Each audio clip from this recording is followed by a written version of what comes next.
तीन टाइप के acid base concept पढ़े थे हमने।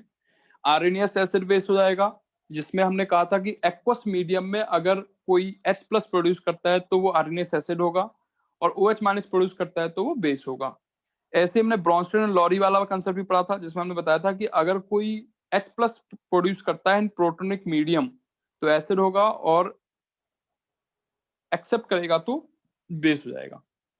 ध्यान रखना कि आर्सेनियस कंसेप्ट में हम लोगों ने वाटर को लिया था मीडियम, जबकि ब्रॉन्स्टेड एंड लॉरी कंसेप्ट में आपका क्या मीडियम होता है बताओ? प्रोटोनियस सॉल्वेंट होता है, मतलब इसमें प्रोटॉन्स होता है, जैसे अमोनिया हुआ, पानी हुआ, एल्कोहल हुआ, आयनाइज करने पे H+ वो प्रोड्यूस करेंगे। एंड लास्ट में पढ़ा था ब्रॉन्स्टेड एंड लॉरी कंसेप्ट, जिसमें आपसे कहा गया था कि ब्रॉन्स्टेड एंड लॉरी कंसेप्ट में देखो तो, sorry, Lewis acid concept, Lewis acid base concept क्या था बताओ? जो इलेक्ट्रॉन डोनेट करेंगे वो क्या कहलाएंगे? लुईस बेस, और जो इलेक्ट्रॉन एक्सेप्ट करेंगे वो क्या कहलाएंगे? Lewis acid. ठीक है, तो that was the Lewis acid base concept. इसके अलावा हम लोगों ने Ka और Kb वैल्यू भी फाइंड करना सीखा था, जो कि आप आयनिक में सीख चुके हैं बढ़िया से। ठीक है, आयनिक अभी चल रहा होगा आई थिंक अभी आप लोगों का। सर एक क्लास और लगेगी फिर खत्म हो जाएगा। तो मतलब चल रहा है ना, तो आपने तो आयनिक बहुत अच्छे से उसमें पढ़ ही लिया है। ठीक है, यस सर। तो आयनिक इक्विलिब्रियम में वहां पे हम लोग एसिडिक बेसिक स्ट्रेंथ की बात करते हैं, सो के Kb की बात अपन ने कर ली थी, और साथ में हमने Pk एंड Pkb की भी बात कर ली थी कि जितना ज्यादा Ka होगा उतना कम Pka होगा, जितना ज्यादा Kb होगा उतना ही कम आपका Pkb होगा, क्योंकि Pkb जो होता है वो नेगेटिव लॉग होता है किसका? Ka का यस या सर। Kb का। ठीक है, Pka is negative log of Ka, Pkb is negative log of Kb। तो इसके बेसिस पे हम लोग क्या कर सकते हैं, Ka और Kb के अकॉर्डिंग, क्योंकि क्वेश्चन जब आएगा ना आपके पास, तो एक तो वो डायरेक्ट आपसे ये कहेगा कि भाई एसिडिक स्ट्रेंथ का ऑर्डर निकाल दो, दूसरा आपसे ये भी पूछेगा कि K और Kb का ऑर्डर बता दो, या Pk या Pkb के ऑर्डर बता दो। तो जिस भी टर्म में पूछे आप उसको उस टर्म में बता दीजिएगा। ठीक है, सो हम लोग स्टार्ट करते हैं बेसिक स्ट्रेंथ से। बेसिक स्ट्रेंथ, पहले बेसिक स्ट्रेंथ करेंगे फिर एसिडिक स्ट्रेंथ करेंगे।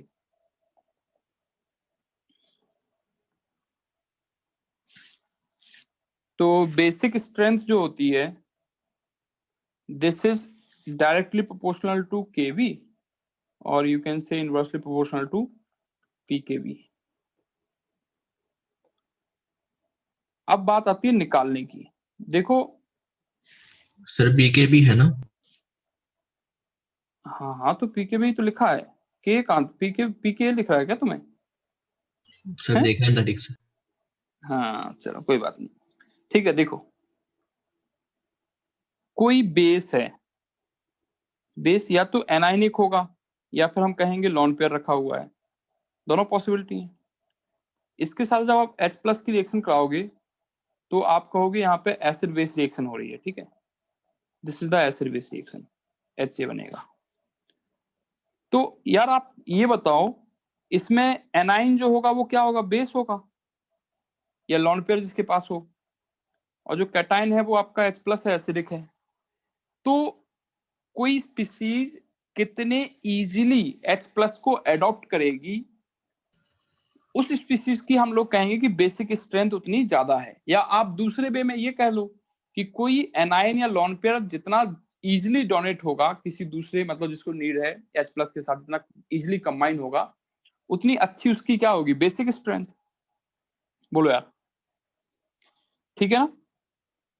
यस तो सर। आपने एनाइन की स्टेबिलिटी का ऑर्डर पढ़ा था।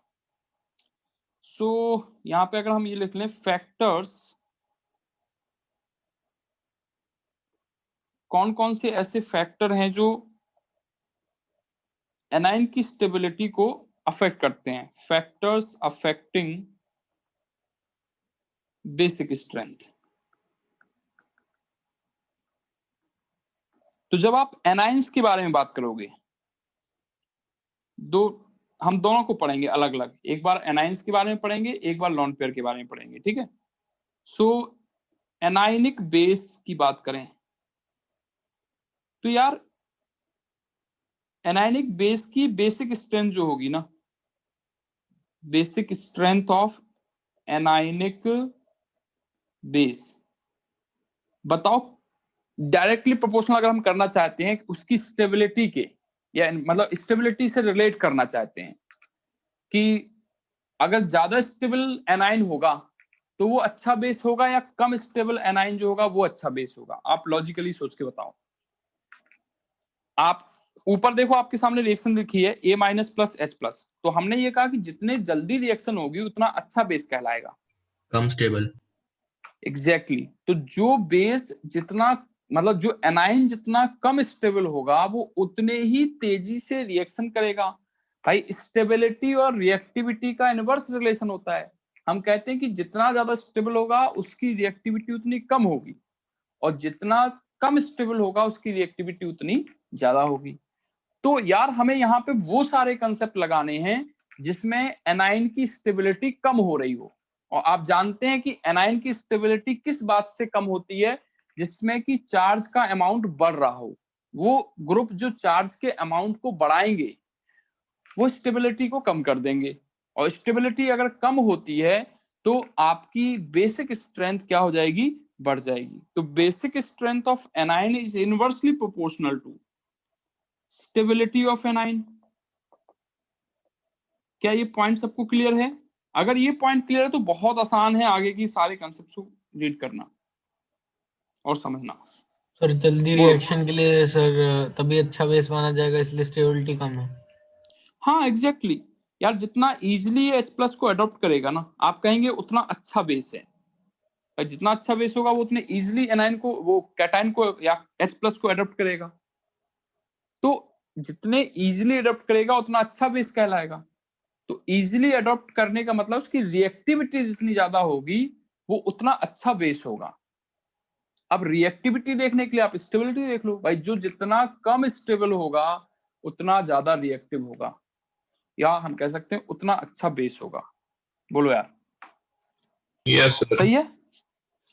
तो अब हम बात करते हैं इलेक्ट्रोनेगेटिविटी और साइज के बारे में। सो स्टेबिलिटी किन किन बातों पर डिपेंड करती है? सो एनाइन की बेसिक स्ट्रेंथ की बात करो आप। सो फैक्टर या रूल नंबर 1 है बेसिक स्ट्रेंथ जो होती है this is directly proportional to size के। किस तरह से प्रोपोर्शनल होगा ये बताओ? साइज के साथ साइज छोटा होगा। हम कहते थे कि एनाइन जो है आपका, एनाइन स्टेबिलिटी, स्टेबिलिटी की बात कर रहे हैं आप। So this is directly proportional to size of anion, ये तो अपन ने पढ़ा था। ये हम बात करते थे इन अ ग्रुप। भाई अब ग्रुप में ऊपर से नीचे जाओगे तो आप कह रहे थे कि साइज बढ़ेगा तो स्टेबिलिटी बढ़ जाएगी। बोलो यार। तो बेसिक स्ट्रेंथ क्या होगी? स्टेबिलिटी के इनवर्सली प्रोपोर्शनल है, तो ये साइज के भी क्या हो जाएगा बताओ? इनवर्सली प्रोपोर्शनल हो जाएगा साइज ऑफ एनाइन। देखो हमें ये पता होना चाहिए कि हम कैसे फाइंड कर रहे हैं। तो फाइंड करने का तरीका ये कि जितना कम स्टेबल होगा ना, स्टेबिलिटी उतनी ज्यादा आएगी। ओ सॉरी, जितना कम स्टेबल होगा सर बेसिक ये वाला स्ट्रेंथ उतनी। पॉइंट समझ नहीं गया सर, एनहांस स्टेबिलिटी डायरेक्टली ये वाला ए पार्ट। यार ये तो अपन लास्ट लेक्चर में ही पढ़े ना, जब एनाइन की स्टेबिलिटी की बात कर रहे थे। एनाइन की स्टेबिलिटी आप कैसे चेक कर रहे थे बताओ? क्या क्या पॉइंट्स थे एनाइन की स्टेबिलिटी के लिए? बोलो देव।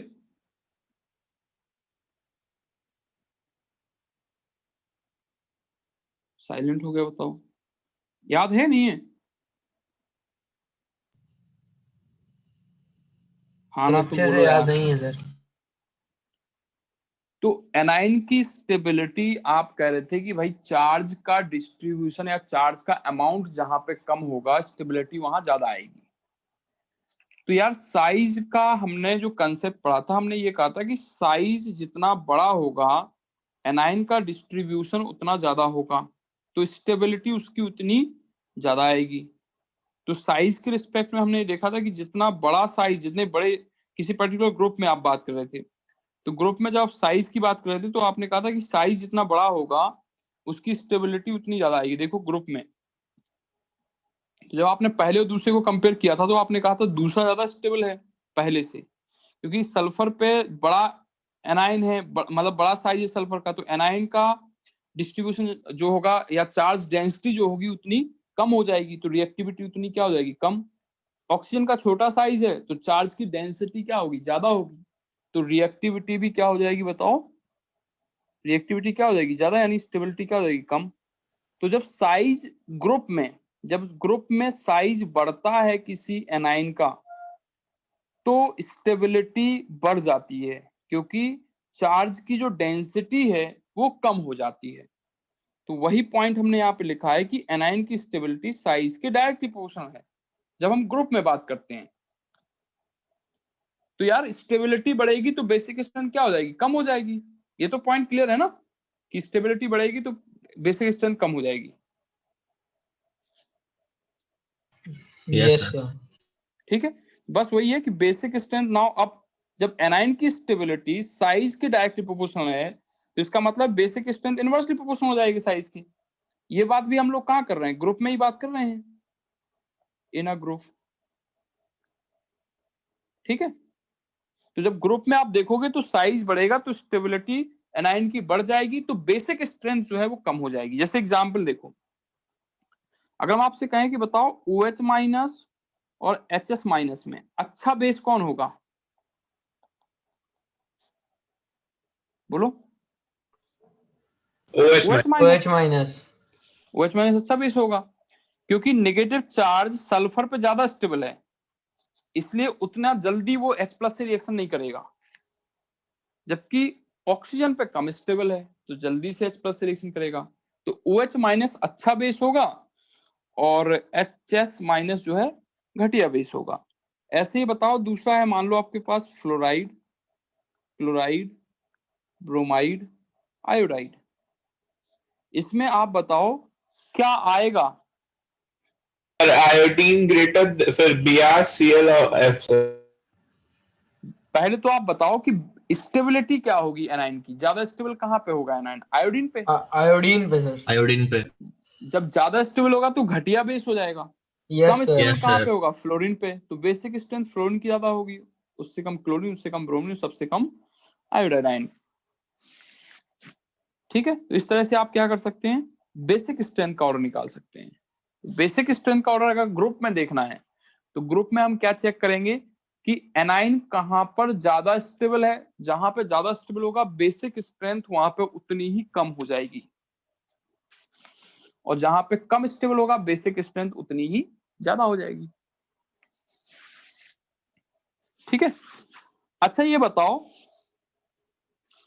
यहां पे हम नोट पॉइंट लिखें कि आपके पास है HF, HCl, HBr और HI। जब ये ब्रेक होता है तो H+ बनाएगा प्लस F माइनस, ये ब्रेक होगा तो क्या बनाएगा H+ प्लस Cl माइनस, ये ब्रेक होगा Br वाला तो H+ प्लस Br माइनस, और ये प्लस ब्रेक होगा तो H+ प्लस आयोडाइड माइनस। तो आप ये बताओ इसमें बेसिक स्ट्रेंथ का ऑर्डर नीचे आने पे घट रहा है, yes sir. Yes, sir. Iodide आपका घटिया बेस है, तो Yes, इसका sir. कॉन्जुगेट एसिड कौन है, HI। Yes sir. जब कॉन्जुगेट बेस मतलब एसिड जो है आपका HI है तो HI उतना ही अच्छा क्या हो जाएगा, एसिड। Yes, sir. यस तो सर। अगर हम कॉन्जुगेटेड एसिड की बात करें तो इसकी जो स्ट्रेंथ आएगी उसका ऑर्डर क्या आएगा, HI अच्छा एसिड होगा, उससे उससे खराब होगा HBr, उससे खराब होगा HCl और सबसे खराब हो जाएगा HF। क्या आप इससे एसिडिक स्ट्रेंथ का ऑर्डर बता सकते हो जब हमें बेसिक स्ट्रेंथ का पता है तो? Yes sir. कि भाई हमने इस स्टेटमेंट पढ़ा था कि जितना घटिया बेस होता है उसका कॉन्जुगेट एसिड उतना ही अच्छा होता है। उतना स्ट्रॉन्ग होता है। तो फ्लोराइड और आयोडाइड में फ्लोराइड एक अच्छा बेस है तो इसका एसिड उतना ही घटिया होगा, बढ़िया होगा सर। जबकि आयोडाइड जो है वो घटिया बेस है तो उसका HI जो एसिड है वो उतना ही अच्छा अच्छा होगा। एसिड हो जाएगा। तो ये आपका कॉन्जुगेट का ऑर्डर आ जाएगा। ठीक है, अप्लाई कर सकते हैं। Yes sir. चलो तो बढ़िया। मतलब यही वो बेसिक स्ट्रेंथ जिसकी जाता है वो सबसे घटिया, उसका कंजुगेट सबसे घटिया हाँ होगा। कम एसिडिक हो जाए, बिल्कुल बिल्कुल एकदम। देखो आप HS और मतलब OH माइनस और HS माइनस में इसका कॉन्जुगेट क्या बनेगा? H2O। OH माइनस का कॉन्जुगेट H2O बनेगा और HS माइनस का H2S बनेगा। तो बताओ अच्छा एसिड कौन होगा, H2O H2S या HS? Yes, sir. H2S। H2S H2S जो होगा वो अच्छा एसिड होगा। ठीक है, इस तरह से हम कंपेयर कर सकते हैं। ठीक, यस सर। तो पहला कंपेरिजन क्लियर है। यस सर, क्लियर है एकदम। बी पॉइंट देखो जिसमें हम करते हैं इलेक्ट्रोनेगेटिविटी ऑफ एनाइन। ये साइज हो गया। दूसरा इलेक्ट्रोनेगेटिविटी की बात करते हैं। तो यार ये इलेक्ट्रोनेगेटिविटी की बात हम लोग करते कहाँ हैं? पहली बात तो for same period elements.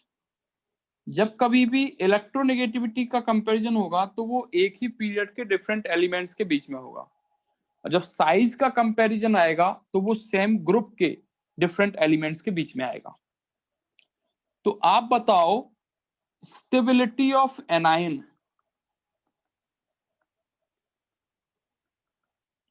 Electronegativity के किस तरह से प्रोपोर्शनल था? सर डायरेक्टली डायरेक्टली प्रोपोर्शनल था कि भाई आप एक ही पीरियड के डिफरेंट एलिमेंट्स की अगर बात करोगे तो एक ही पीरियड के डिफरेंट एलिमेंट्स में ज्यादा इलेक्ट्रोनेगेटिव एटम पर नेगेटिव चार्ज की स्टेबिलिटी ज्यादा आती है। Yes sir. So stability of anion is directly proportional to electronegativity EN। तो बेसिक स्ट्रेंथ क्या आएगा? बेसिक स्ट्रेंथ का ऑर्डर क्या आएगा भाई? जहां स्टेबिलिटी बड़ी है एनाइन की सर वहां इन बेसिक basic स्ट्रेंथ strength कम हो घटिया। जाएगी। So this will be inversely proportional to electronegativity. ये बात हम वही कर रहे हैं, कहां पे करेंगे? For same period element. ठीक है, मतलब सर जितना ज्यादा इलेक्ट्रोनेगेटिव होगा वो सर उतना ज्यादा वो स्टेबल होगा, उतना ही कम वो बेसिक स्ट्रेंथ में होगा। बिल्कुल। जैसे हमारे पास है CH3 minus, NH2 minus, OH minus और F माइनस। बताओ बेसिक स्ट्रेंथ का ऑर्डर क्या आएगा? सबसे अच्छा बेस कौन होगा? CH3 सबसे अच्छा होगा सर। CH3 माइनस सबसे अच्छा बेस हो जाएगा, उससे कम NH2 माइनस, फिर OH माइनस और सबसे घटिया हो जाएगा आपका F माइनस। ठीक है, सर इसका रीजन क्या हुआ सर? इलेक्ट्रोनेगेटिविटी स्टेबिलिटी, हाँ बिल्कुल। कार्बन पे नेगेटिव चार्ज है, नाइट्रोजन पे है, ऑक्सीजन पे है, फ्लोरीन पे है। तो कार्बन की सबसे घटिया इलेक्ट्रोनेगेटिविटी तो स्टेबिलिटी भी हाँ घटिया होगी, तो फिर घटिया हो फिर जाएगी बेसिक तो स्ट्रेंथ सबसे बेसिक ज्यादा स्ट्रेंथ होगी। बढ़िया हो जाएगी। बिल्कुल ठीक है। दूसरा आपके पास है CH3 CH2 CH2 माइनस, एक है CH3 CH double bond CH minus, तीसरा है CH3 C triple bond C minus. अब बताओ बेसिक स्ट्रेंथ का ऑर्डर क्या आएगा? सर थर्ड का सबसे ज्यादा होगा क्या? सोचो एक बार, सोचो, जब भी बोलो तो एक बार सोचो पहले। आपको क्या देखना है? एनाइन की जहां कम स्टेबिलिटी आएगी वो अच्छा बेस होगा। तो यार नेगेटिव चार्ज ज्यादा इलेक्ट्रोनेगेटिव एटम पे ज्यादा स्टेबल है तो बेसिक स्ट्रेंथ वहां कम हो जाएगी। तो ज्यादा इलेक्ट्रोनेगेटिव कौन सा कार्बन है? sp carbon. SP। तो स्टेबिलिटी यहां ज्यादा आएगी। नेगेटिव चार्ज की, तो बेसिक स्ट्रेंथ घटिया हो जाएगी। जबकि CH2 पे आपकी कम इलेक्ट्रोनेगेटिविटी है, इसलिए स्टेबिलिटी घटिया आएगी, तो बेसिक स्ट्रेंथ बढ़ अच्छी हो जाएगी। जाएगी। ठीक है, इस तरह से। हाइब्रिडाइजेशन चेक करेंगे। हाँ हाँ बिल्कुल, sp3 sp2 और यहाँ पे sp, इससे परसेंटेज एस करेक्टर निकालोगे और इलेक्ट्रोनेगेटिविटी चेक कर लोगे। परसेंटेज एस करेक्टर सबसे ज्यादा एसपी का है, वो सबसे ज्यादा हाँ स्टेबल हुआ, बेसिक स्ट्रेंथ घटी। बिल्कुल बिल्कुल। नेक्स्ट पॉइंट देखो, CH3 CH2 NH2 lone pair भी इसमें कंपेयर करते हैं। अगर CH3 CH double bond NH, CH3 C triple bond N, अब बताओ बेसिक स्ट्रेंथ का ऑर्डर क्या आएगा यहाँ पे?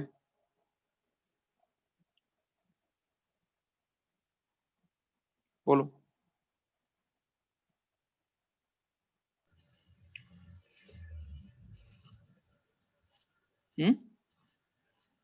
सब पहला वाला सबसे ज्यादा होगा। पहला सबसे ज्यादा हो जाएगा, उससे कम सेकंड और सबसे कम थर्ड। हाइब्रिडाइजेशन से ना सर? बिल्कुल, यहाँ पे भी इलेक्ट्रोनेगेटिविटी ही चेक करोगे, ठीक है सर। उसी के अकॉर्डिंग आएगा। ठीक है अक्षत, यस सर। समझ आ रहा है ना? Yes sir.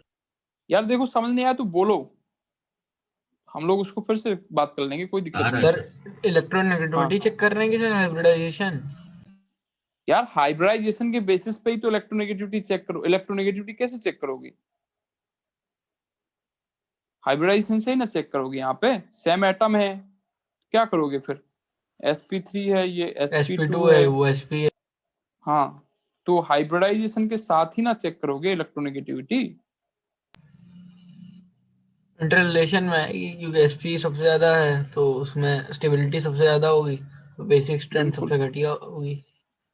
हम्म, तो उसमें सर इलेक्ट्रोनेगेटिविटी का कहाँ से रूल आ गया? क्या बोला आपने? अभी बोलो, फिर से बोलो, क्या बोला? सर sp है तो वो सबसे ज्यादा स्टेबल हो गया। क्यों हो गया सबसे ज्यादा stable? Sir S character percentage, S character. हाँ, तो S character percentage S character बढ़ेगा तो इलेक्ट्रोनेगेटिविटी बढ़ी, तभी तो आपने बोला कि वहां पे स्टेबिलिटी सबसे ज्यादा है। अच्छा सर ठीक है, परसेंटेज एस कैरेक्टर क्योंकि बढ़ गया, इलेक्ट्रोनेगेटिविटी हाँ, भी बढ़ गई, तो फिर ये स्टेबिलिटी भी बढ़ गई। इजिली इलेक्ट्रॉन डोनेट नहीं करेगा। ये इजिली इलेक्ट्रॉन डोनेट करेगा, ये सबसे इजिली डोनेट कर देगा। तो जो जितने आसानी से डोनेट कर रहा है इलेक्ट्रॉन H प्लस को, वो उतना अच्छा बेस कहलाएगा। तो यार इलेक्ट्रोनेगेटिविटी बढ़ने से ये अपने इलेक्ट्रॉन को पकड़ के बैठ जाएगा एज कम्पेयर टू इसके, और ये तो एकदम तुरंत इलेक्ट्रॉन रिलीज कर देगा क्योंकि इसकी इलेक्ट्रोनेगेटिविटी कम है sp3 की एज कम्पेयर टू sp2 और sp। तो जो जितने जल्दी H प्लस के साथ जुड़ेगा वो उतना अच्छा बेस कहलाएगा। इलेक्ट्रॉन डोनेट जो करेगा सर एच प्लस को जितनी हम्म, आसानी से, वो अच्छा बिल्कुल, बेस कहलाएगा। एग्जैक्टली। रूल नंबर 2 आता है electronic effects. So electronic effect basic strength को किस तरह से अफेक्ट करेंगे, इसकी बात कर लेते हैं। तो आप बताओ स्टेबिलिटी किस तरह से राइज हो रही थी? सर मतलब अगर हम स्टेबिलिटी का जब भी स्टेबिलिटी की ऑर्डर बात देखना करें, होगा तो पहले रूल 1 देखेंगे फिर रूल 2।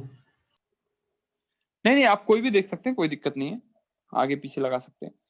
यहाँ पे कोई मतलब क्राइटेरिया नहीं है कुछ भी। ठीक है। ठीक है, अब देखो यहाँ पे जनरली होता क्या है ना, इलेक्ट्रॉनिक इफेक्ट तब लगता है जब सेम एटम पे, मतलब डिफरेंट आपके मॉलिक्यूल स्पीसीज हैं लेकिन सेम एटम पे नेगेटिव चार्ज है, तब हम बात करते हैं इलेक्ट्रॉनिक इफेक्ट्स आ जाता है। लाइक वो डिफरेंट तो आपको स्पीशीज भी देखना, हो और सर नेगेटिव चार्ज भी हो। हाँ सेम सेम एटम पे होता है भाई। हाइब्रिडाइजेशन भी सेम है उनका, तो इलेक्ट्रोनेगेटिविटी भी नहीं देख सकते हैं। साइज भी सेम है, सेम एटम है सब पे, तो साइज भी सेम आ गया। तो फिर अपने पास लास्ट ऑप्शन क्या बचता है? इलेक्ट्रॉनिक इफेक्ट देख लो। अभी देखो एग्जांपल करेंगे तो आपको क्लियर होगा, पुराने पॉइंट से रिलेट करेंगे हम। सो स्टेबिलिटी ऑफ एनाइन बताओ किसके डायरेक्टली प्रोपोर्शनल होता है? तो माइनस और माइनस है। Exactly, this is directly proportional to electron withdrawing groups and inversely proportional to electron donating. donating group. तो इलेक्ट्रॉन डोनेटिंग ग्रुप के इनवर्सली प्रोपोर्शनल है एनायन की स्टेबिलिटी। तो आप ये बताओ बेसिक स्ट्रेंथ किसके डायरेक्टली प्रोपोर्शनल हो जाएगी? Electron donating group. Exactly, directly proportional to electron donating groups like plus M, hyperconjugation and plus I. और ये इनवर्सली प्रोपोर्शनल है किसके?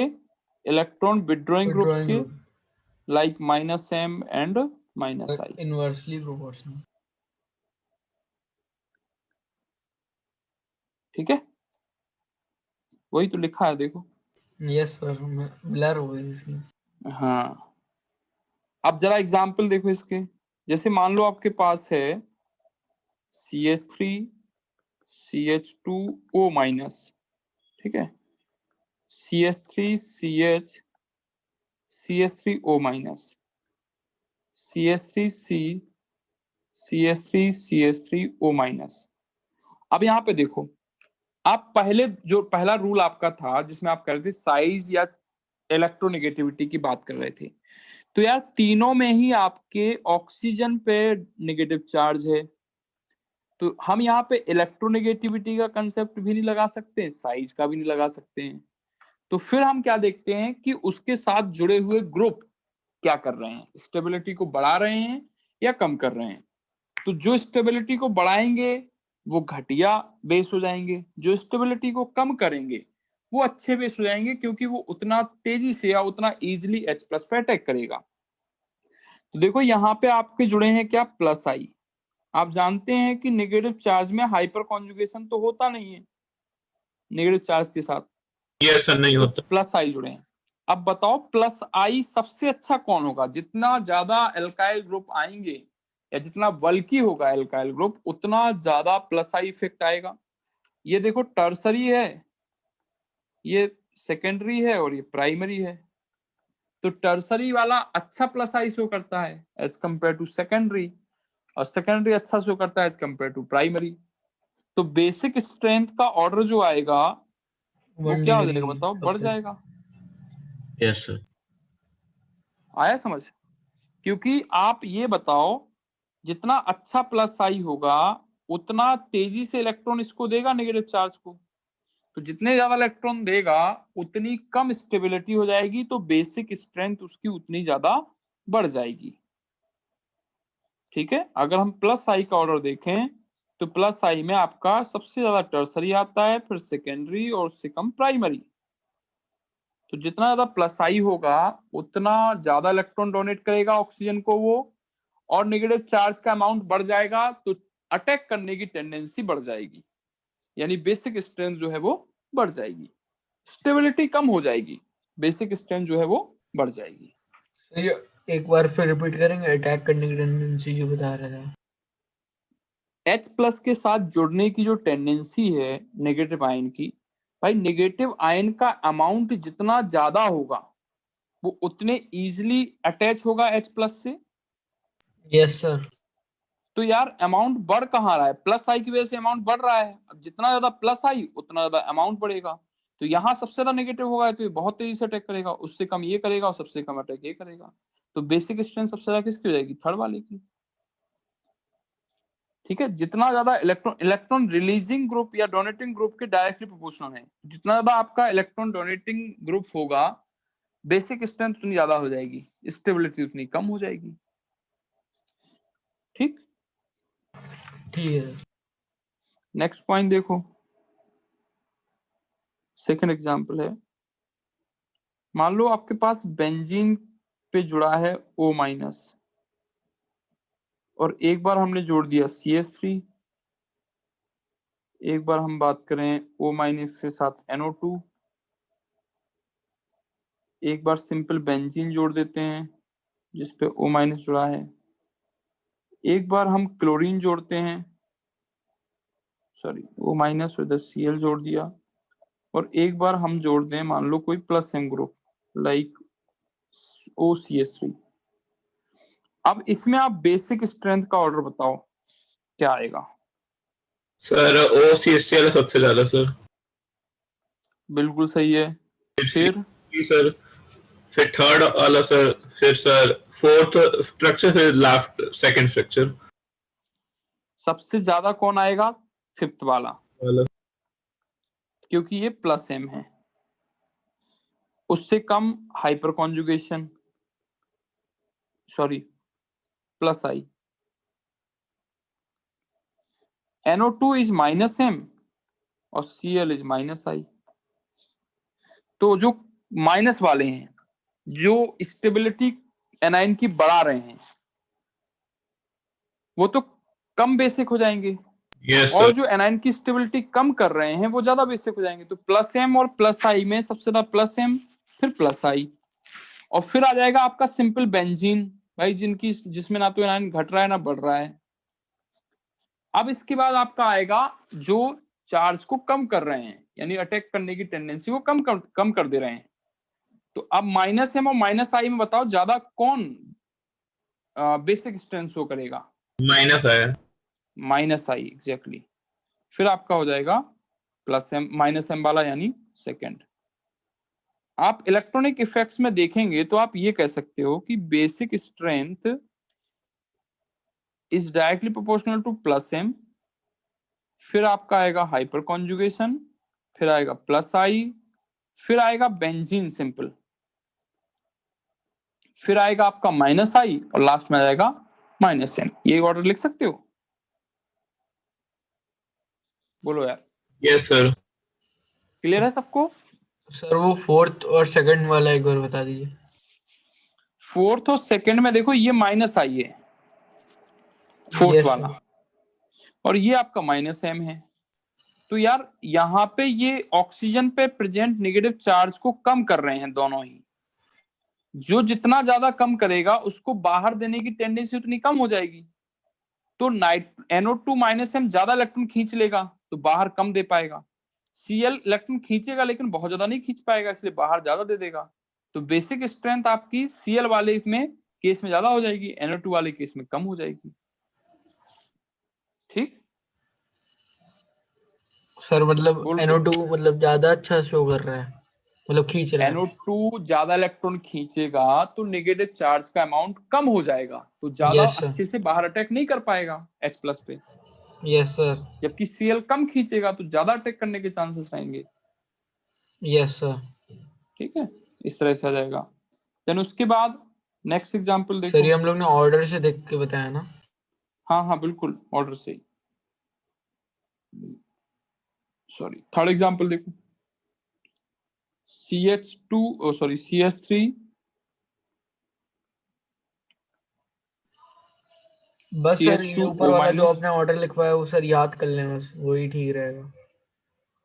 देखो हर चीज बेटा याद नहीं की जाती है यार, उसका लॉजिक आपको पता है तो आप वो बना सकते हो। यस सर, लॉजिक तो समझ में आ गया, क्योंकि वो Cl हाँ कम खींचेगा तो वो ज्यादा अटैक करने की टेंडेंसी होगी H+ को। बिल्कुल, हाँ यही देखना है। तो अगर ऑब्वियसली सर माइनस एम और प्लस, माइनस आई में क्या, सर प्लस जो एम वाले चार्ज के अमाउंट को बढ़ा रहे हैं।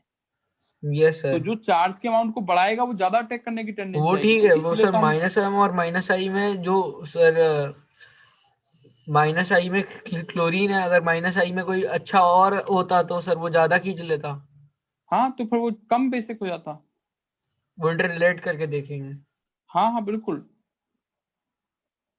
देन आपके पास है PHO माइनस, फिर आपके पास है CH3CO माइनस, देन आपके पास है CH3S double bond O minus and double bond O। अब इसमें एनाइन की स्टेबिलिटी का ऑर्डर क्या आएगा? एनाइन स्टेबिलिटी, तो देखो आपका थर्ड और फोर्थ ये तो हो जाएंगे सबसे ज्यादा। कौन सा आएगा सबसे ज्यादा? फोर्थ का, ठीक है, उससे कम थर्ड, और इन दोनों में देखो फर्स्ट और सेकंड में सेकंड ज्यादा स्टेबल होगा। Hello, yes sir. और फर्स्ट ये हो जाएगा स्टेबिलिटी का ऑर्डर। ठीक है, अब जब आपको स्टेबिलिटी का ऑर्डर पता चल गया तो बेसिक स्ट्रेंथ का उल्टा हो जाएगा इसका। सर आपकी वॉइस कट गई थी शायद सर। देखो इसमें, देखो आपके पास फर्स्ट सेकंड थर्ड फोर्थ में अगर हम एनाइन की स्टेबिलिटी का ऑर्डर देखें तो आप जानते हैं कि एनाइन जितना ज्यादा ऑक्सीजन पे डीलोकलाइज होगा उतना ज्यादा स्टेबिलिटी आएगी। तो यहाँ पे देखो ये यहाँ जाएगा यहाँ जाएगा, तो ये इन दोनों नेगेटिव चार्ज जो है वो इन दोनों ऑक्सीजन पे क्या होगा, डीलोकलाइज करेगा। यहाँ पे वो तीन तीन ऑक्सीजन पे डीलोकलाइज कर रहा है, तो स्टेबिलिटी फोर्थ की ज्यादा आएगी किससे, थर्ड से। और फर्स्ट और सेकंड में अगर आप देखें तो सेकंड में एनाइन ऑक्सीजन पे एक जगह कर रहा है, फिर बेंजीन पे जा रहा है, और बेंजीन में सारे कार्बन हैं, तो डीलोकलाइजेशन तो हो रहा है लेकिन वो किस पे हो रहा है, कार्बन पे हो रहा है। और जब डीलोकलाइजेशन ऑक्सीजन पे होता है तो ज्यादा स्टेबिलिटी आती है। क्यों? क्योंकि ज्यादा इलेक्ट्रोनेगेटिव एटम पे नेगेटिव चार्ज जितनी देर तक रहेगा, जितना ज्यादा डिस्ट्रीब्यूट होगा, स्टेबिलिटी उसकी उतनी ज्यादा बढ़ जाएगी। तो थर्ड और फोर्थ सबसे ज्यादा स्टेबल है क्योंकि यहाँ पे दो जगह ऑक्सीजन पे जा रहा है, यहाँ पे तीन तीन जगह ऑक्सीजन पे जा रहा है। और फर्स्ट और सेकंड में देखोगे तो फर्स्ट में आपका कहीं नहीं जा रहा, डीलोकलाइज हो ही नहीं रहा, और जबकि सेकंड में ऑक्सीजन पे के साथ साथ बेंजीन में डीलोकलाइज हुआ है। सो स्टेबिलिटी ऑफ एनाइन तो आपका ये आ गया ऑर्डर। अब बेसिक स्ट्रेंथ का ऑर्डर क्या होगा, जस्ट इसका उल्टा। उल्टा हो जाएगा सर। तो फर्स्ट सबसे अच्छा बेस हो जाएगा, उससे घटिया सेकंड, उससे घटिया थर्ड, और सबसे घटिया फोर्थ। ये तो आपका बेसिक फर्स्ट वाला स्ट्रेंथ पार्ट होगा। सर थोड़ा नहीं समझ में आया। एनायन मतलब सर जितना ज्यादा ऑक्सीजन पर डीलोकलाइज होगा। हाँ, उतनी ज्यादा स्टेबिलिटी आएगी। सो आप ये कह सकते हो कि एनाइन ऑन हेट्रोएटम लाइक आपका ऑक्सीजन हो, नाइट्रोजन हो और फ्लोरीन हो, ठीक है, यहां पे क्या होगा, is more stable then carbon. भाई क्यों? रीजन वही है, इलेक्ट्रोनेगेटिविटी। सेम पीरियड के एलिमेंट्स हैं, तो ज्यादा इलेक्ट्रोनेगेटिव पे जब नेगेटिव चार्ज रहेगा तो स्टेबिलिटी ज्यादा होगी, और जब स्टेबिलिटी ज्यादा होगी तो बेसिक स्ट्रेंथ उतनी ही कम हो जाएगी। तो फर्स्ट वाले में तो डीलोकलाइजेशन हो ही नहीं रहा, एक ही जगह बैठा है, तो नेगेटिव चार्ज की स्टेबिलिटी उतनी ही घटिया हो जाएगी। यस तो सर। बेसिक स्ट्रेंथ ज्यादा हो जाएगी। और सेकंड वाले में क्या हो रहा है, ऑक्सीजन नेगेटिव चार्ज जो है ऑक्सीजन के साथ साथ बेंजीन पे भी जा रहा है, यानी कार्बन पे, तो स्टेबिलिटी बढ़ेगी लेकिन थर्ड और फोर्थ के कंपैरिजन में कम रहेगी। क्यों? क्योंकि यहाँ पे दो दो जगह ऑक्सीजन पे जा रहा है, यहाँ पे तीन तीन जगह ऑक्सीजन पे जा रहा है। जितना ज्यादा नेगेटिव चार्ज आपका ऑक्सीजन पे घूमेगा, स्टेबिलिटी उतनी ज्यादा आएगी। फर्स्ट वाले में सर डीलोकलाइज नहीं हो रहा है। कहाँ हो रहा है यार, बताओ, कोई कॉन्जुगेशन है किसी तरह का? नो सर, कॉन्जुगेशन नहीं है तो डीलोकलाइजेशन भी बस नहीं हुआ। ठीक है, तो डीलोकलाइजेशन भी पॉसिबल नहीं है। ओके, सो ये आपके हो गए क्या, एनाइनिक बेस की बात कर लेते हैं, ठीक है। नाउ नेक्स्ट हमारा है नाइट्रोजनस बेस, मतलब लॉन पेयर की स्पेशली हम बात करेंगे। नाइट्रोजनस बेस, और ये जनरली आपके लुईस बेस हैं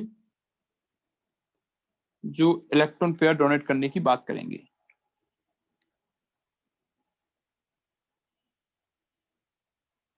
okay, yes sir. Yes sir. ठीक है। सो नाउ नाइट्रोजनस बेस क्या कहलाएंगे?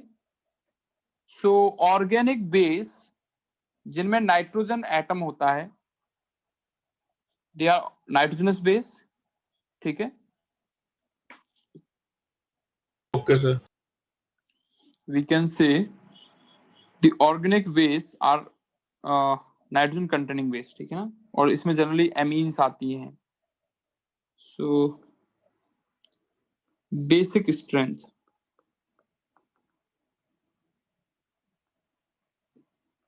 of nitrogenous base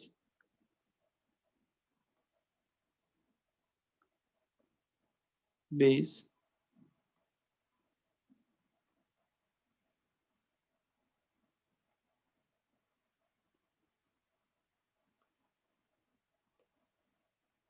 is depends on. अब हमें ये पता करना है कि नाइट्रोजनस बेस हैं तो वो किस बात पर डिपेंड करेंगे। तो यार देखो, पॉइंट वही है कि इलेक्ट्रॉन कितने इजीली वो डोनेट कर सकता है। तो जैसे मान लो आपके पास है कोई RNH2 एमीन है कोई, ठीक है, इसके साथ आप H+ का अटैक कराओगे तो ये कितने इजीली इसको इलेक्ट्रॉन दे सकता है, हम कहेंगे उतना अच्छा क्या होगा, ये बेस होगा। बोलो सही है क्या? अपनी इजीली Yes, तो sir. इलेक्ट्रॉन दे देगा लोन पेयर। हाँ हाँ, वही लॉन पेयर। तो लॉन पेयर डोनेट करने की टेंडेंसी जितनी अच्छी होगी, आप कहेंगे वो उतना अच्छा बेस होगा।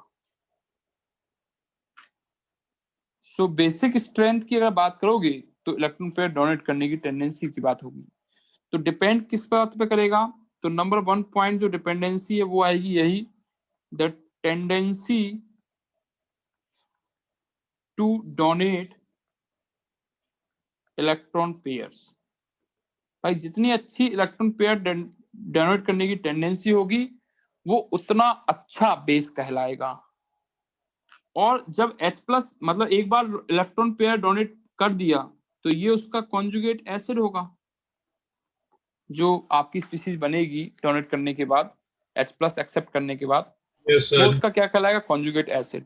हाँ, तो sir. दूसरा, हाँ, नाइट्रोजनस बेस की जो दूसरी टेंडेंसी है वो इस बात पर डिपेंड भी करती है कि भाई जो कॉन्जुगेट एसिड बना है उसकी स्टेबिलिटी कितनी अच्छी है। आप ये बताओ, कोई भी रिएक्शन अगर स्पॉन्टेनियसली हो रही है तो उसका हम लोग रीजन क्या देते हैं कि भाई प्रोडक्ट ज्यादा स्टेबल बनेगा तो रिएक्शन उतनी तेजी से बनेगी। मतलब रिएक्टेंट अगर प्रोडक्ट में कन्वर्ट हो रहा है तो कन्वर्ट होने की टेंडेंसी जो होती है इस बात पे डिपेंड करती है कि जो बनने वाला प्रोडक्ट है वो कितना ज्यादा स्टेबल है। जितना ज्यादा स्टेबिलिटी आएगी प्रोडक्ट की, हम कहेंगे रिएक्शन उतनी अच्छी होगी। तो Yes, आप sir. इसी रिएक्शन को देखो, इस रिएक्शन में भाई आपका जो H+ लेके जो कॉन्जुगेट एसिड बना है, एसिड की स्टेबिलिटी जितनी ज्यादा होगी इस कॉन्जुगेट एसिड की, हम कहेंगे कि इलेक्ट्रॉन डोनेट करने की टेंडेंसी इसकी उतनी ज्यादा है, तभी तो ये तुरंत कन्वर्ट हो जाएगा इसमें। यहां से यहां जाने में ये बात दोनों चीजें डिपेंड करेंगी, क्या कि ये कितने जल्दी इलेक्ट्रॉन पेयर दे रहा है और फिर बनने के बाद ये कितना अच्छा स्टेबल है। तो जितना ज्यादा स्टेबल होगा आपका कॉन्जुगेट एसिड, वो उतनी तेजी से यहाँ भी प्रोडक्ट में आने की कोशिश करेगा, यानी लॉन पेयर डोनेट करने की उतनी ज्यादा कोशिश करेगा। तो हम डिपेंडेंसी जब शो करते हैं तो हम कहते हैं कि देखो, एक तो tendency to donate electron pair, और सेकंड हम बात करते हैं किसकी, स्टेबिलिटी ऑफ कॉन्जुगेट एसिड। ठीक है, इन दोनों बातों से डिसाइड करेंगे हम लोग। बोलो यार, यहां तक ठीक है? Yes, sir. चलो, अब कुछ बेस हैं जिनके बारे में हम स्पेशली पढ़ लेते हैं। कुछ एलिफेटिक बेस हैं,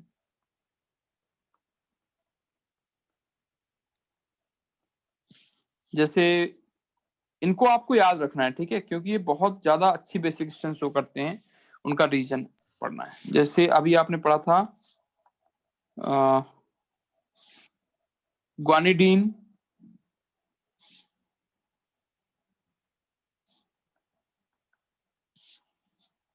ग्वानिडीन क्या होता है, this is NH2 with lone pair C double bond NH और NH2। ग्वानिडीन अभी अपन ने एक्सरसाइज में देखा था ना, कहीं पे मिला था अपन को। Yes, sir. Last में था, sir. हाँ, ये ग्वानिडीन होता है। तो देखो क्या होता है ना, जब आप इलेक्ट्रॉन डोनेट करने की बात करते हो तो ये जो इलेक्ट्रॉन है, देखो ये वाले दोनों इलेक्ट्रॉन तो चले गए कॉन्जुगेशन में, ये वाला इधर जाएगा, ये इधर जाएगा, ये वाला भी इधर जाएगा, ये इधर जाएगा। तो जो डोनेट करने की बात होगी ना, वो ये वाला लॉन पेयर एक जगह बैठा है।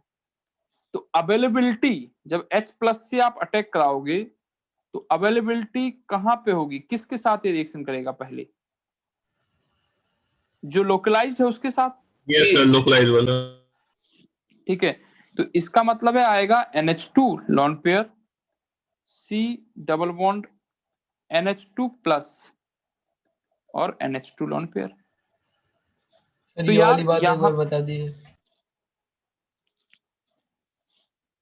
जो H प्लस अटैक करेगा वो कौन से लॉन पेयर के साथ अटैक करेगा? तीन तीन लॉन पेयर आपके पास हैं, तो जब तीन तीन लॉन पेयर हैं तो जो लॉन पेयर आपका वहां पे बैठा हुआ है वो ज्यादा अवेलेबल है H प्लस के अटैक के लिए एज कम्पेयर टू जो आपके डीलोकलाइजेशन में पार्टिसिपेट कर रहे हैं, वो तो घूम रहे हैं यहाँ से यहाँ, तो यस अवेलेबल ज्यादा सर, कौन सा होगा? ये वाला लॉन पेयर, तो इस पर जो अटैक कराया। लोकलाइज्ड बैठा हुआ है।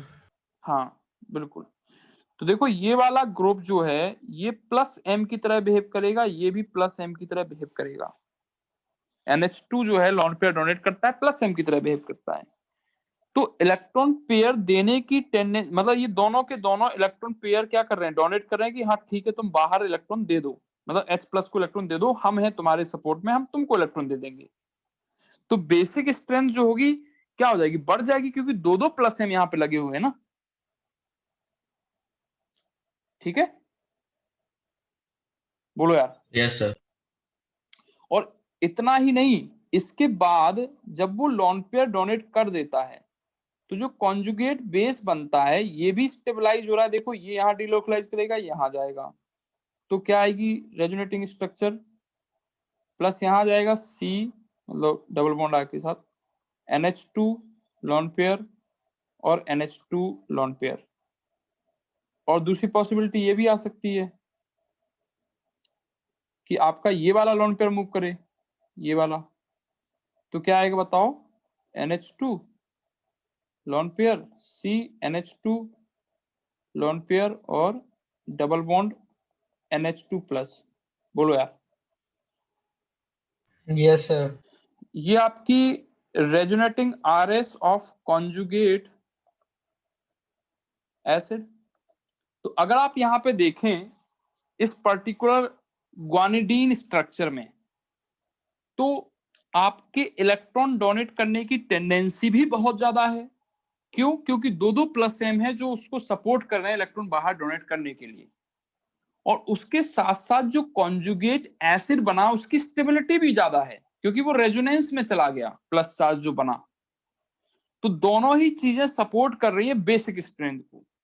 तो ये जो सिस्टम होता है ना ग्वानिडीन वाला, ये आपका स्ट्रॉन्गेस्ट एसिड हो जाता है, बहुत ज्यादा स्ट्रॉन्ग हो जाता है, क्योंकि यहाँ पे दोनों चीजें फेवर कर रही हैं, इलेक्ट्रॉन डोनेट करने की टेंडेंसी भी बहुत ज्यादा है और जो आपका कॉन्जुगेट एसिड बन रहा है उसकी स्टेबिलिटी भी ज्यादा है। ठीक है ना? इस वजह से बेसिक स्ट्रेंथ इसकी क्या हो जा रही है? बहुत ज्यादा हो जा रही है। Both factor are in support of basic strength.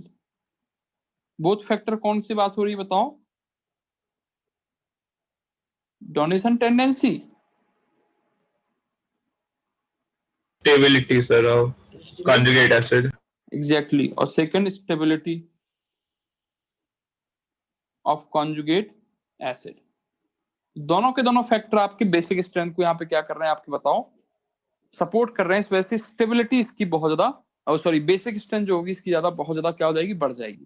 Sir second वाला फैक्टर एक बार एक्सप्लेन कर दीजिए।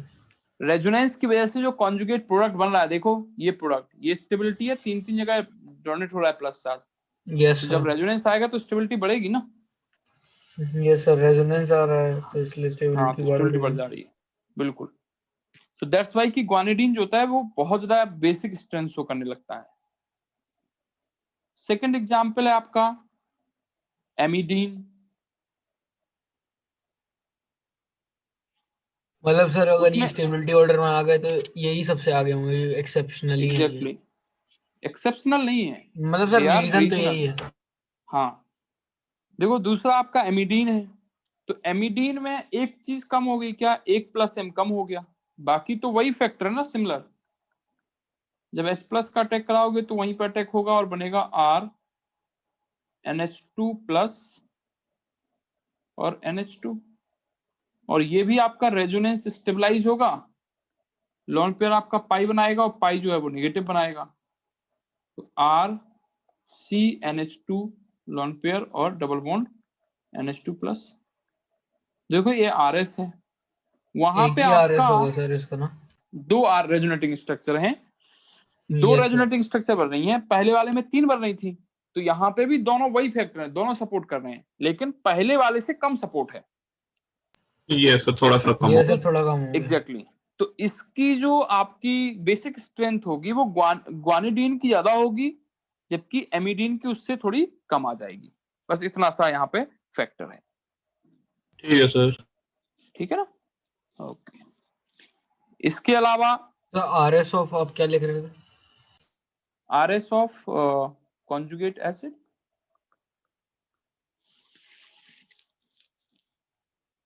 थर्ड देखो,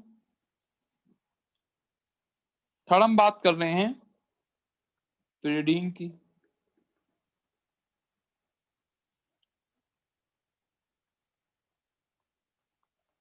क्या होता है pyridine मॉलिक्यूल? बेंजीन में आप एक कार्बन की जगह क्या रख दो, नाइट्रोजन, लोन पेयर आ जाएगा। Yes sir. देखो अब जब ये H+ एक्सेप्ट करेगा तो ये लोन पेयर तो आपका क्या है, लोकलाइज्ड लोन पेयर है ना ये। यस सर, लोकलाइज्ड है। हाँ, लोकलाइज्ड और डीलोकलाइज्ड लोन पेयर में बताओ ज्यादा बेसिक कैरेक्टर किसका आएगा? लोकलाइज्ड। लोकलाइज्ड वाले का। यार जब एक जगह लोन पेयर रखा हुआ है तो वो इजिली H+ अप्रोच कर सकता है उसको, एज कंपेयर टू Yes, कि sir. वो घूम रहा हो। ठीक है, तो यहाँ पे आपका जब H+ के साथ अटैक कराओगे तो आपकी स्ट्रक्चर आएगी कुछ इस तरह से N, और यहाँ पे आपका प्लस आ जाएगा। अब ये प्लस चार्ज आपका स्टेबलाइज होगा बाय रेजोनेंस। Yes sir. ये लोन पेयर आपका क्या करेगा, पाई बॉन्ड जो है लोन पेयर बनाएगा, प्लस चार्ज आपका यहाँ जाएगा, तो आ गया नाइट्रोजन जिसपे आपका हाइड्रोजन था और यहाँ पे लोन पेयर आ गया, यहाँ आ गया प्लस चार्ज। अब इसको डिलोकलाइज करा दो, तो सर डिलोकलाइज ये भी करेगा तो कॉन्जुगेशन में है ना सर? हाँ ये भी कॉन्जुगेशन में है। पाई सिग्मा पाई वो तो ड्रिंक का ही है। बिल्कुल, देखो इस तरह से आएगा। देन ये रेजोनेटिंग स्ट्रक्चर बनाना तो समझ में आ रहा है ना? Yes sir. ठीक है, तो प्लस चार्ज यहाँ आएगा, ये यहाँ जाएगा, फिर अगली पॉसिबिलिटी क्या आएगी, वापस आ जाएगा नाइट्रोजन पे प्लस चार्ज, तो यहाँ पाई बॉन्ड आएगा, हाइड्रोजन यहाँ प्लस चार्ज वापस आ गया, और ये आपका पाई इस में। तो आप देखो ये सारी की सारी रेजोनेटिंग स्ट्रक्चर आ गई इसकी, तो रेजोनेटिंग स्ट्रक्चर की वजह से स्टेबिलिटी आ जाएगी। These are RS of what, conjugate acid. Conjugate acid.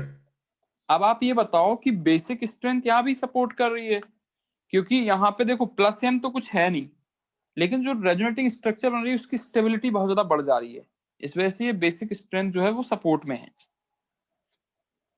ठीक है, तो सबसे ज्यादा बेसिक स्ट्रेंथ किसकी होगी, ग्वानिडीन की, फिर उससे कम एमिडीन की, उससे कम आएगी आपकी किसकी, pyridine की। ठीक है। ठीक है, अब फोर्थ देखो, नेक्स्ट है आपके पास एनिलीन। एनिलीन में देखो क्या आएगा,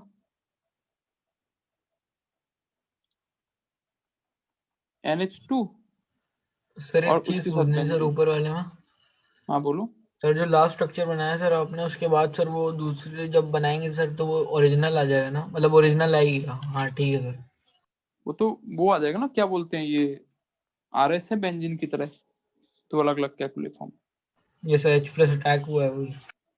ठीक, अब देखो जरा, अगर आप इसमें H+ का अटैक कराओगे तो ये अटैक उतना सपोर्टिव नहीं है। क्यों, क्यों सपोर्टिव नहीं है बताओ, मैंने ऐसा स्टेटमेंट क्यों बोला?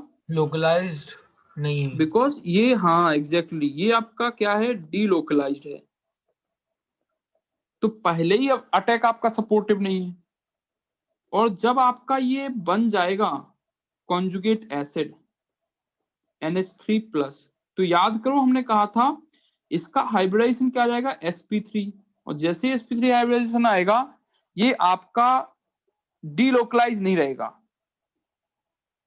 और जब डीलोकलाइज नहीं रहेगा तो कॉन्जुगेट एसिड आपका स्टेबल ही नहीं है डीलोकलाइजेशन के थ्रू। अगर आपका डीलोकलाइजेशन के थ्रू स्टेबल होता तो ज्यादा, हम कहते हैं ना बेसिक स्ट्रेंथ ज्यादा है, तो जो प्रोडक्ट बन रहा है वो भी सपोर्ट नहीं कर रहा है, तो बनने वाला प्रोडक्ट भी सपोर्ट में नहीं है, और इवन जो इलेक्ट्रॉन डोनेट करने की टेंडेंसी है वो भी कम है, तो इसकी बेसिक स्ट्रेंथ और कम हो जाएगी। ये वाला फिर से सुना सर दीजिए। sp3 हाइब्रिडाइज्ड है तो सर स्टेबिलिटी वैसे ही कम है और डीलोकलाइज्ड भी है, तो इसलिए नॉट देखो फेवर में। लिसन, H प्लस पे अटैक कराना है आपको, ठीक है। अब ये लॉन पेयर बिजी है कहाँ पे, इस रिंग के साथ, डीलोकलाइजेशन में जाएगा, लॉन पेयर यहाँ आएगा, पाई यहाँ जाएगा, नेगेटिव बनाएगा, फिर वो पूरा घूमता रहेगा इसी तरह से, तो अटैक भी उतना इजीली नहीं होगा क्योंकि लॉन पेयर आपका बिजी है पहले से, ठीक है। तो पहला फैक्टर जो है सपोर्ट नहीं कर रहा। दूसरा आप ये देखो यहाँ पे जो कैटाइन है, cation will not participate in delocalization. क्यों नहीं जाएगा, क्योंकि sp3 नाइट्रोजन है, उसके पास वैकेंट ऑर्बिटल है ही नहीं, तो कॉन्जुगेशन में नहीं जाएगा, तो कॉन्जुगेशन ही नहीं होगा तो रेजोनेंस की कोई बात ही नहीं है यहाँ पे। अगर हम यहाँ पे डीलोकलाइजेशन की जगह कॉन्जुगेशन लिख दें तो और बढ़िया। ये तो अपन ने फैक्टर जब स्टेबिलिटी की बात की थी तभी किया था, तो कॉन्जुगेशन में पार्टिसिपेट ही नहीं करेगा तो स्टेबिलिटी ज्यादा नहीं आएगी इसकी। जब स्टेबिलिटी नहीं है तो इसका मतलब सपोर्ट नहीं हो रहा है, तो बेसिक स्ट्रेंथ थोड़ी कम हो जाएगी। बोलो, मतलब पिरिडीन से भी कम बेसिक होगा आपका एनिलीन, सही है। Yes sir. चलो, एंड लास्ट है आपके पास यहाँ पे जो हमें यहाँ डिस्कस करना है, फिफ्थ वन, पायरोल, ठीक है। पायरोल क्या होता है,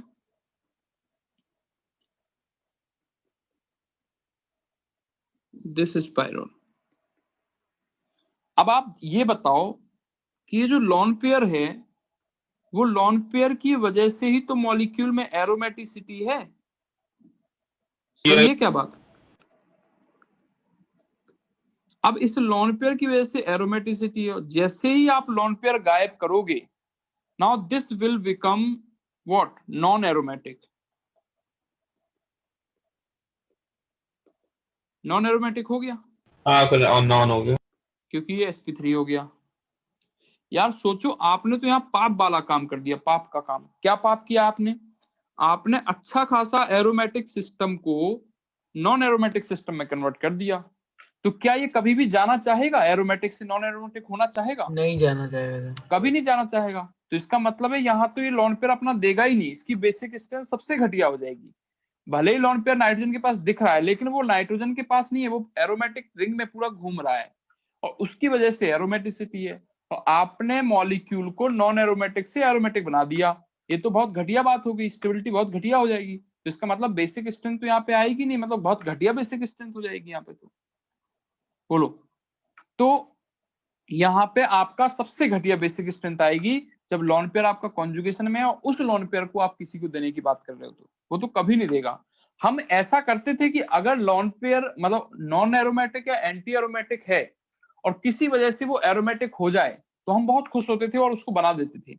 यहाँ तो उल्टा हो रहा है ना, तो ये तो स्टेबिलिटी से अनस्टेबिलिटी की तरफ मूव करा रहे हो आप, ये तो पॉसिबल ही नहीं होगा। मतलब बेसिक स्ट्रेंथ यहाँ पे सबसे घटिया हो जाएगी, सही है ना। Yes sir. चलिए, तो अब देखो यहाँ पे हम बात करें अगर बेसिक स्ट्रेंथ की इन पांचों के बारे में। सो बेसिक स्ट्रेंथ की अगर आप बात करोगे, अभी हम ओवरऑल करेंगे लास्ट में, तो सबसे पहला आपका क्या आएगा बताओ, ग्वानिडीन सबसे अच्छा बेस हो जाएगा इन पांचों में अगर आप कंपेयर करोगे तो। उससे कम आपका एमिडीन आएगा, उससे कम आपका पिरिडीन आएगा, उससे कम आपका एनिलीन आएगा, और सबसे कम आ जाएगा आपका पायरोल, ठीक है। इन पांचों में अगर हम कंपेयर करें तो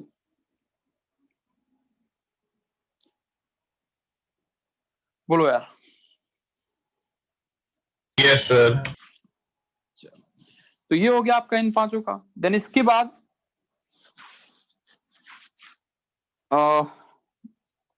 नॉर्मली बात कर लेते, ये तो है स्पेशल वाले एग्जांपल जिनकी हम बात करते हैं, लास्ट में हम इनको एक साथ मिक्स करेंगे सबके साथ, फिर वहां पे कंपैरिजन करेंगे तो क्या आएगा वो देख लेंगे। अब कुछ अदर एलिफेटिक्स की बात कर लेते हैं। एलिफेटिक नाइट्रोजनस बेस,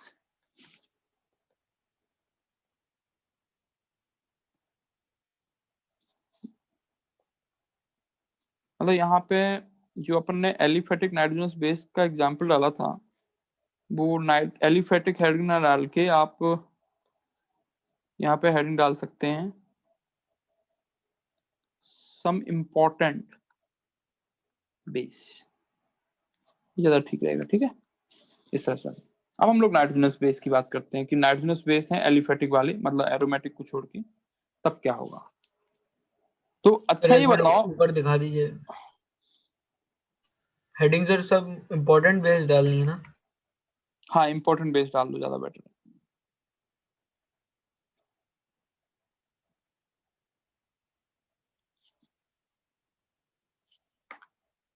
हो गया? Yes sir. यस सर, हो गया।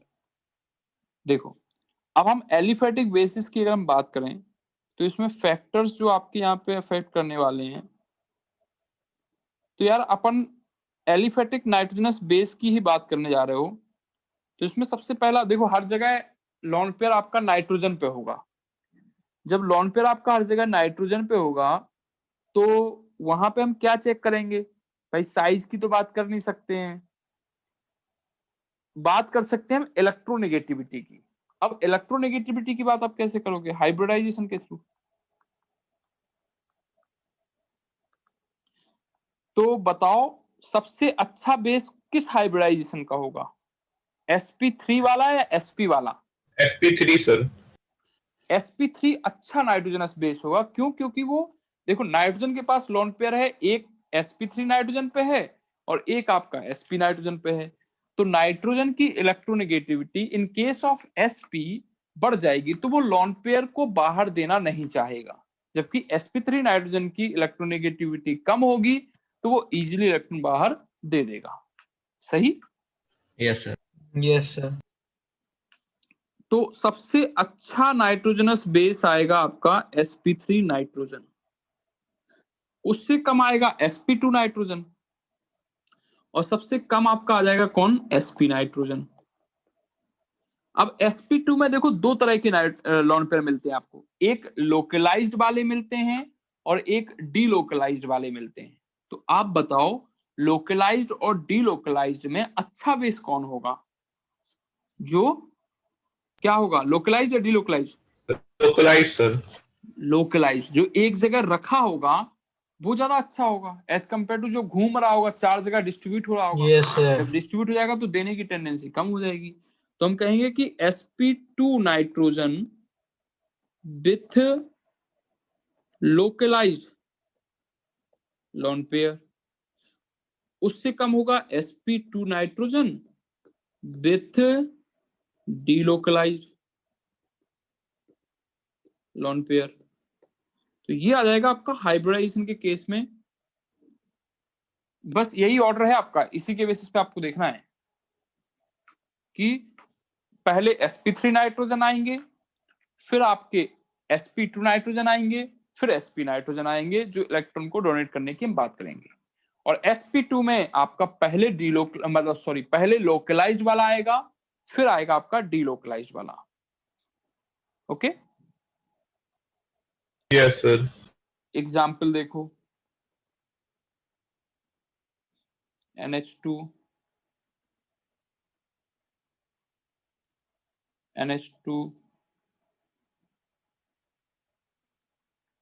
NH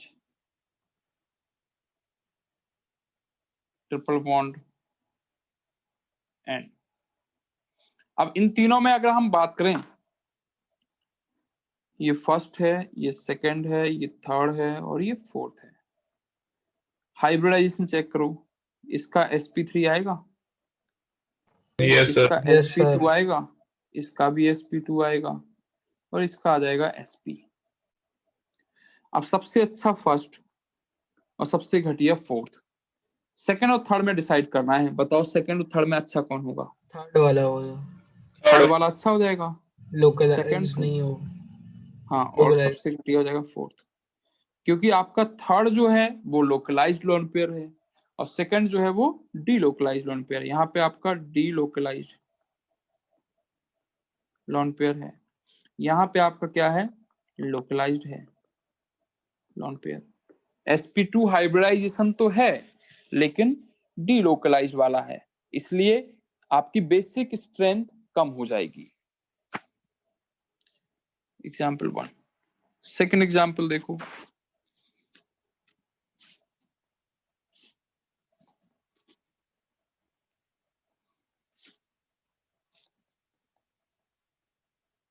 अगर हम आपसे कहें ये ए है और ये बी पोजीशन है, तो बताओ ए और बी नाइट्रोजन में इलेक्ट्रॉन डोनेट करने की टेंडेंसी कौन से नाइट्रोजन की ज्यादा होगी? बी की। Basic strength.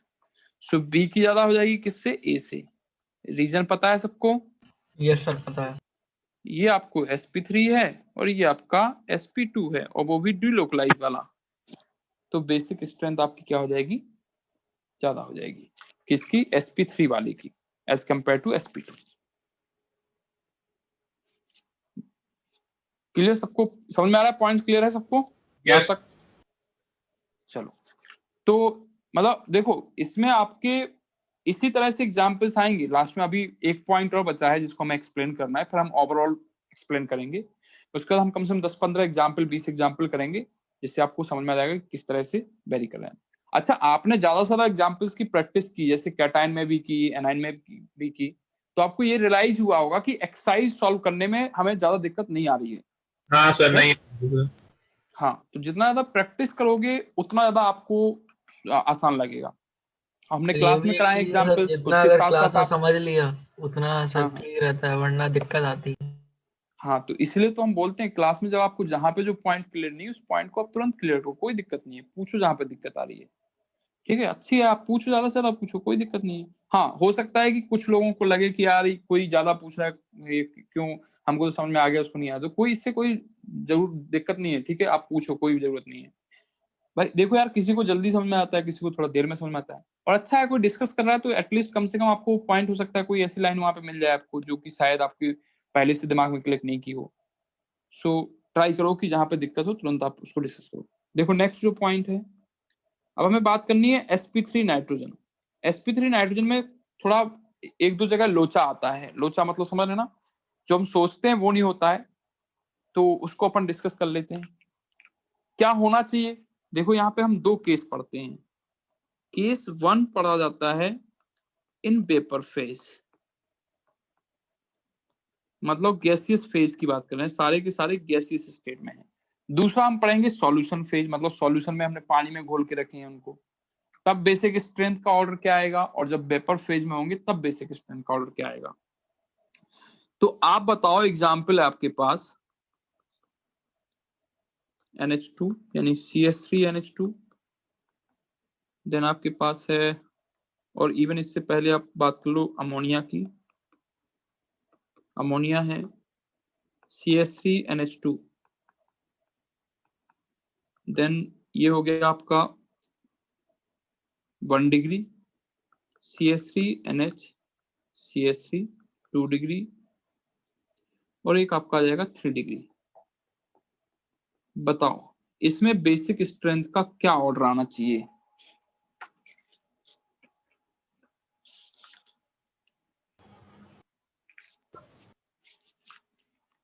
Sir third greatest sir. सबसे ज्यादा कौन आएगा और क्यों आएगा? सर लोन पे अनस्टेबल रहेगा तो सर बेसिक स्ट्रेंथ ज्यादा हो जाएगी।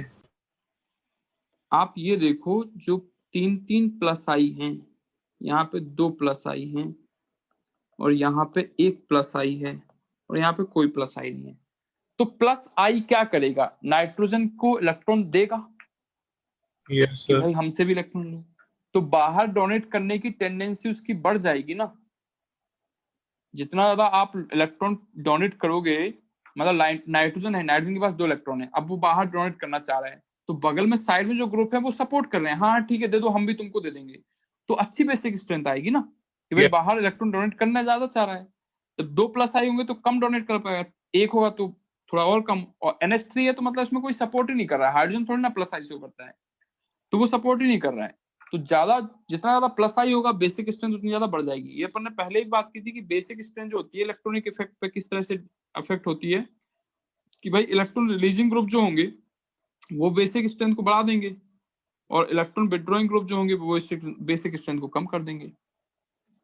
तो आपका इन वेपर फेज जो बेसिक स्ट्रेंथ का ऑर्डर आता है वो आपका टर्सरी अमीन सबसे ज्यादा आता है, फिर आता है सेकेंडरी अमीन, फिर आता है 1 डिग्री अमीन, और सबसे कम आ जाता है NH3। इस तरह से आपका बेसिक स्ट्रेंथ का ऑर्डर आता है। जेन्युइन है, कोई दिक्कत नहीं है, वैलिड है, ठीक है। प्लस आई ज्यादा है, मतलब उसका एक बार रीजन बताइए। प्लस आई है तो इलेक्ट्रॉन डोनेट करने में सपोर्ट करेगा, ठीक है, कि भाई ठीक है इलेक्ट्रॉन डोनेट कर दो, कोई दिक्कत नहीं है बाहर, तो इजिली इलेक्ट्रॉन क्या करेगा, डोनेट करेगा। प्लस आई है तो सर ठीक है? इजिली इलेक्ट्रॉन डोनेट करेगा। हाँ ये सपोर्ट कर रहा है ना plus I. Yes sir.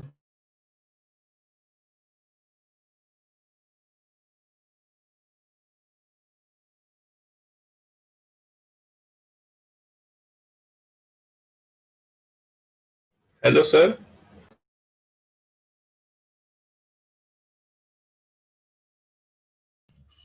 Hello hello. भाई, रीजन बता दोगे एक मिनट? रीजन इसका हाँ भाई बता दो। देखो सर ने भी बताया ना, प्लस आई का वो होता है डोनेट करता है वो, है ना, हाँ, इलेक्ट्रॉन प्लस आई ग्रुप का मेन पर्पस। डोनेट करता है हाँ। और नाइट्रोजन का भी लोन पे है, वो भी डोनेट करेगा, सब डोनेट करेंगे। और बेसिक स्ट्रेंथ में लुईस बेस है, लुईस बेस डोनेट करता है इलेक्ट्रॉन पेयर, सब डोनेट करेंगे तो मतलब बेसिक स्ट्रेंथ बढ़ गई। हाँ, मतलब बेसिक स्ट्रेंथ तो इलेक्ट्रॉन डोनेट करने से बढ़ रही है, तो सब डोनेट करें इसलिए बढ़ गई। हाँ जैसे जैसे प्लस आई कम होते जा रहा है वैसे वैसे उसका कम होता जा रहा है बेसिक स्ट्रेंथ। हाँ ठीक है, थैंक यू।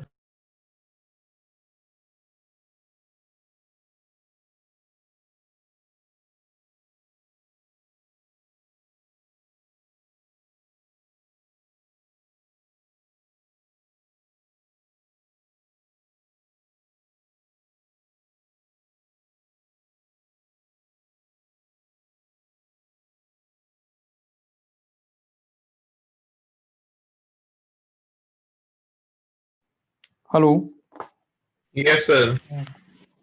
हाँ तो अभी क्लियर है कि जितना ज्यादा प्लस आई होगा वो नाइट्रोजन पे उतना इलेक्ट्रॉन बढ़ाएगा, और नाइट्रोजन पे जितने ज्यादा इलेक्ट्रॉन्स बढ़ेंगे वो बाहर उतने ज्यादा क्या करेंगे, डोनेट कर पाएंगे। सर स्क्रीन शेयर नहीं है जरा। स्क्रीन शेयर नहीं है, सर हो रही है। पॉज हो गई है सर।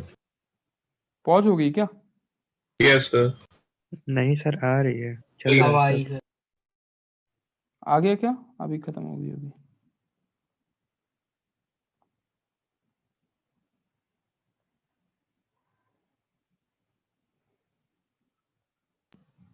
सर चला गया अब। आ गया? Yes sir. Yes sir. ठीक यस, है, वापस चला गया।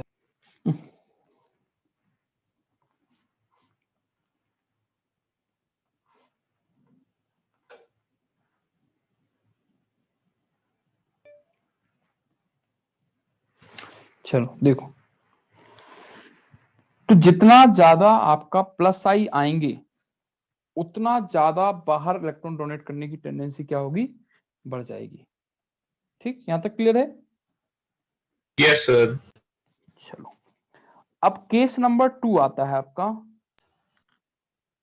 जिसमें हम बात करते हैं। Sir case two next class है सर, कर दीजिए। हाँ हाँ बिल्कुल, नेक्स्ट क्लास में इसका एक्सप्लेनेशन करेंगे, ऑर्डर देख लो क्या होता है। ठीक है, ये होता है इन एक्वस मीडियम, मतलब पानी में हम लोग बात कर रहे हैं, ठीक है। और इवन जब आपसे कुछ नहीं पूछा जाए ना, मतलब आपसे कुछ नहीं पूछा गया है बेसिक स्ट्रेंथ का ऑर्डर, तब भी हमें यही कहना है, सोच के चलना है कि वो पानी में बात कर रहा है, ठीक है ना। When medium is not given, medium is not given, देखो क्या होता है, क्वेश्चन जो आता है ना, तो वो क्वेश्चन ये मान के आता है कि हम मीडियम में बात कर रहे हैं किसी, भाई कोई भी रिएक्शन हो रही है तो ऐसा तो है नहीं कि अपने आप हो रही कहीं मीडियम नहीं है, तो मीडियम वहां पे होता है कुछ ना कुछ। तो अगर मीडियम गिवन भी नहीं है तो आप ये मान के चलिए कि हम एक्वस मीडियम में बात कर रहे हैं, ठीक है। ठीक है सर।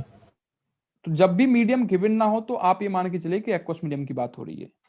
अगर मीडियम गिवन, मीडियम क्या, वेपर फेज दिया होगा, क्वेश्चन रेयरली ऐसा पूछता है कि वेपर फेज में क्या आएगा ऑर्डर, आपका सिंपल पूछता है कि बताओ ऑर्डर क्या आएगा, तो आपको इसी ऑर्डर को कंसीडर करना है जो केस 2 में आएगा। ओके, तो केस 2 में हम लोग जो बेसिक स्ट्रेंथ की बात करते हैं ना, अब यहां पे दो फैक्टर आते हैं, एक तो प्लस आई आएगा, भाई जितने ज्यादा एल्काइल ग्रुप लगेंगे उतना ज्यादा प्लस आई होगा, तो उतना ज्यादा बेसिक स्ट्रेंथ हो जाएगी, जो अभी अभी अपन ने देखा लास्ट वाले में, ठीक है। दूसरा आता है इस पे सॉल्वेशन का इफेक्ट। सॉल्वेशन आप जानते हैं क्या होता है? नहीं सर। जब आप किसी भी सॉल्यूट को किसी मीडियम में डिसॉल्व करते हो तो होता क्या है कि सॉल्वेंट के मॉलिक्यूल उस सॉल्यूट के मॉलिक्यूल को सराउंड कर लेते हैं, चारों तरफ से घेर लेते हैं, और इसी प्रोसेस को बोलते हैं सॉल्वेशन। अगर पानी के मॉलिक्यूल्स ने घेरा है तो हाइड्रेशन बोल देते हैं, ठीक है ना। स्पेशली हाइड्रोजन, हाइड्रेशन कब कहते हैं, hydration is also a solvation process, जब आपका सॉल्वेंट मॉलिक्यूल वाटर हो। तो सॉल्वेशन का मतलब होता है कि जब सॉल्वेंट के मॉलिक्यूल सॉल्यूट के मॉलिक्यूल्स को सराउंड कर लेते हैं, तो वो आपका क्या कहलाता है, सॉल्वेशन प्रोसेस कहलाती है। तो ये दो फैक्टर होते हैं जो आपके यहाँ पे बेसिक स्ट्रेंथ को अफेक्ट करते हैं। देखो जो आपका केस 1 था जिसमें वेपर फेज की बात हो रही थी, तो यार यहाँ पे बेसिक स्ट्रेंथ जो है depends on plus I only, क्योंकि यहाँ पे सॉल्वेशन तो हो ही नहीं रहा, किसी मीडियम में तो आप लेके जा नहीं रहे हो, वेपर फेज में बात कर रहे हो, तो उस पर जो ग्रुप जुड़े होंगे वही उसकी स्ट्रेंथ को अफेक्ट करेंगे। लेकिन जब आप इसकी बात करोगे कहाँ पे, मीडियम में, एक्वस मीडियम में, तो किसी मीडियम में बात करोगे तो डेफिनेटली वहां पे सॉल्वेंट का इफेक्ट आएगा, ठीक है ना। तो सॉल्वेशन इफेक्ट आता है और प्लस आई तो रहेगा ही रहेगा। तो जो ऑर्डर आता है ना बेसिक स्ट्रेंथ का, देखो ये sp3 के केस में बात करें, ध्यान रखना हमेशा हम नाइट्रोजन कौन सा यूज कर रहे हैं यहाँ पे, sp3 के लिए केवल। तो यहाँ पे आपका जो बेसिक स्ट्रेंथ का ऑर्डर आएगा, बेसिक स्ट्रेंथ ऑर्डर, वो आता है सेकेंडरी सबसे ज्यादा होता है, उससे कम टर्सरी, उससे कम प्राइमरी, उससे कम अमोनिया, क्या आता है ऑर्डर। मतलब एग्जाम्पल देखो क्या आएगा, जैसे मान लो आपके पास है C2H5 इथाइल ग्रुप आपने जोड़ा है, C2H5 tertiary, C2H5NH, C2H5 secondary, और C2H5NH2 प्राइमरी, और NH3। अगर हम तीनों में कंपेयर करें तो देखो, अगर आप केवल प्लस आई को कंसिडर करते हैं आप, तो आप ये कहते हैं कि भाई टर्सरी सबसे ज्यादा होगा, फिर उससे कम सेकेंडरी होगा, उससे कम प्राइमरी होगा, उससे कम अमोनिया, तो ऑर्डर ये आता अगर केवल प्लस आई को कंसिडर करते, मतलब हम बात करते किसमें, एक्वस मीडियम में, ठीक है। ओ सॉरी वेपर फेज में, सॉरी वेपर फेज में बात, हाँ वेपर फेज में बात करते अगर, तो ये ऑर्डर आता। लेकिन यहाँ एक्वस मीडियम है, तो एक्वस मीडियम में ओवरऑल ऑर्डर क्या आता है आपका, सबसे ज्यादा बेसिक स्ट्रेंथ जो आएगी वो सेकेंडरी की होगी। तो अगर हम इसमें फर्स्ट, सेकेंड, थर्ड और फोर्थ की बात करें तो आपका सेकेंड सबसे ज्यादा होगा, उससे कम फर्स्ट, उससे कम थर्ड, और सबसे कम हो जाएगा फोर्थ। बोलो क्यों होगा, हम अभी उसका रीजन एक्सप्लेन कर रहे हैं, ठीक है। लेकिन ये क्लियर है पॉइंट? Yes sir. चलिए, अब यहां पे एक एक्सेप्शन भी आता है, मतलब एक्सेप्शन के अंदर एक्सेप्शन की बात हो रही है। एक तो पॉइंट आपने डेविएट कर दिया वैसे ही बेसिक स्ट्रेंथ में ऑर्डर डिफरेंट ला रहे हो, अब उसमें भी इस ऑर्डर का भी एक एक्सेप्शन होता है, केवल सिंगल एक्सेप्शन है। सर टाइम हो गया। हाँ बस ये एक्सेप्शन लिख लो, उसके बाद अपन कर ले रहे हैं। जब आपका मतलब यहाँ पे एल्काइल ग्रुप जो है मिथाइल हो, जो आपने इथाइल लगाया ना, इसकी जगह अगर मिथाइल हो, मतलब जनरल ऑर्डर क्या है आपका, जनरल ऑर्डर की अगर आप बात करने जा रहे हो तो जनरल ऑर्डर आपको देख लिया आपने कि जनरल ऑर्डर इज सबसे पहले आपका आएगा सेकेंडरी, फिर टर्सरी,